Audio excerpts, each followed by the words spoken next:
আসসালামু আলাইকুম। আল্লাহ তাআলার উপর পূর্ণাঙ্গ বিশ্বাসী হলো ইমানের প্রথম শর্ত। তা আমরা প্রত্যেকটা মুসলমানই জানি। তবে শয়তানের প্ররোচনায় এসে কখনো কখনো আমরা আল্লাহর উপর বিশ্বাস হারিয়ে ফেলি। কখনো কখনো তো আমরা আমাদের প্রিয়জনকে হারিয়ে অথবা যা চাওয়া হচ্ছে তা না পাওয়ার কারণেও আল্লাহর প্রতি আমাদের বিশ্বাস দুর্বল হয়ে যায়।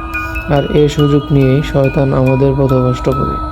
সেই সাথে আল্লাহর উপর ঈমান যদি দুর্বল হয়ে যায়, তাহলে সেই ক্ষেত্রে শয়তান বা জিন সহজেই আমাদের উপর ভর করতে পারে। আজকে আমরা সেই রকম একটি গল্প জানতে চলেছি, যেখানে আমাদের দেখানো হয়েছে যে আল্লাহর উপর বিশ্বাস রাখাটা কতটা গুরুত্বপূর্ণ। সেই সাথে কোনো জিন যদি মানুষের পিছনে পড়ে যায়, তাহলে তাকে নিঃশেষ করার আগ পর্যন্ত তার পিছু ছাড়ে না। এই ব্যাপারটাও আমাদের আজকের এই গল্পে দেখানো হয়েছে। তো চলুন দেরি না করে গল্পে যাওয়া যাক। তো গল্পের শুরুতে আমরা কুদরাতকে দেখতে পাই, যে কিনা তার ছেলে আলিফের এক্সোরসিজম করছিল। আলিফকে যে জিনবন্দি করে রেখেছিল সে অনেক শক্তিশালী ছিল। সে কুদরতকে ছুঁড়ে মাটিতে ফেলে দেয়, এতে করে কুদরত আহত হয়ে পড়ে, যার ফলে সে তার এক্সোরসিজম কমপ্লিট করতে পারে না। ঠিক তখনই আলিফের ভিতরে থাকা ওই শয়তান জিনটি কুদরতকে বলে ওঠে সে তার গিল্টি ফিল্ডের জন্য সারা জীবন সাফার করবে, যে তার স্ত্রী ও সন্তানকে সে বাঁচাতে পারেনি। একথা বলেই ওই জিনটি আলিফকে হত্যা করে। নিজের সন্তানকে বাঁচাতে না পেরে কুদরত চিৎকার করে কাঁদতে থাকে। এখান থেকে দৃশ্য পরিবর্তন হয় এবং আমাদের দেখানো হয় কুদরতকে, যে কিনা আলিফের হত্যার অপরাধের জন্য 3 বছর যাবৎ জেল খাটছিল। কেননা এই ভূত প্রেত বা শয়তান ইত্যাদি এগুলো আইন বিশ্বাস করে না। এখানে কুদরতের সাথে জালিন নামক এক কয়েদি ছিল। সে কুদরতকে আল্লাহর উপর বিশ্বাস আনতে বলে। তাদের কথা শুনে আমরা বুঝতে পারি কুদরতের স্ত্রী কোনো এক অজানা কারণে মারা গিয়েছে। আল্লাহর নামেও এক্সোরসিজম করার পরও আলিফকে বাঁচাতে পারেনি সে। এ কারণে কুদরত আল্লাহর উপর থেকে বিশ্বাস হারিয়ে ফেলে। সারা জীবন এক মনে আল্লাহকে ইবাদত করার পরও তার পরিবারকে সে বাঁচাতে পারেনি। এ কারণে কুদরত আল্লাহর উপর থেকে বিশ্বাস হারিয়ে ফেলে। অর্থাৎ এখানে তার ঈমান দুর্বল হয়ে গিয়েছিল। তারা দুজনে যখন কথা বলছিল, ঠিক তখনই সেখানে ওয়ার্ডেন চলে আসে। সে এসেই কুদরতের গলায় দড়ি বেঁধে টেনে নিয়ে যেতে শুরু করে। জলিল সাহায্যের জন্য চিৎকার করতে থাকে। ওই ওয়ার্ডেন কুদরতকে অন্য রুমে নিয়ে যেয়ে ফাঁসিতে ঝুলিয়ে দেয় এবং বলতে থাকে সে আগেও তাকে বলেছিল সে গিল্টি ফিল নিয়ে বেঁচে থাকতে হবে। সে এই গিল্টি ফিল থেকে কুদরতকে কিছুতেই মুক্তি দিবে না। ফলে এখানে আমরা ওয়ার্ডেনের কথা শুনে বুঝতে পারি আলিফকে যে হত্যা করেছিল সোয়ালাল জিন, সেই জিনটি ওয়ার্ডেনকে প্রজেস করেছিল। সোয়ালাল এতে বছরেও কুদরতের পিছু ছাড়েনি।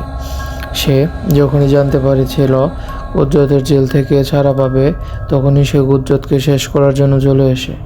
কুদরত এখানে প্রায় মারাই যাচ্ছিল, কিন্তু তখনই জলিল বাকি পুলিশদের নিয়ে উপস্থিত হয় এবং ওয়ার্ডেনের হাত থেকে তাকে বাঁচিয়ে নেয়। কিন্তু শেষ রক্ষা আর হয় না, কারণ ইতিমধ্যেই কুদরত মারা গিয়েছিল। সে যখন চোখ খুলে তখন সে নিজেকে সাদা কাপড় পরা অবস্থায় মরুভূমিতে দেখতে পায়। এজন্য তাকে মরুভূমির বুকে পবিত্র করে নেওয়ার নির্দেশ দেওয়া হলো। কুদরত এই নির্দেশ বুঝতে পারে এবং পাথরটি দিয়ে তায়াম্মুমের ওযু করে। সে সেই সাথে সেখানেই সালাত আদায় করে। সে তওবা করে আল্লাহর উপর আবারও বিশ্বাস স্থাপন করে। সে বুঝে গিয়েছিল আল্লাহ তাআলা কারোর সাথে অন্যায় করে না এবং তিনি সবচেয়ে বড় পরিকল্পনাকারী। কিছুক্ষণ পর চোখ খুললে সে নিজেকে মৃতদের ঘরে দেখতে পায়।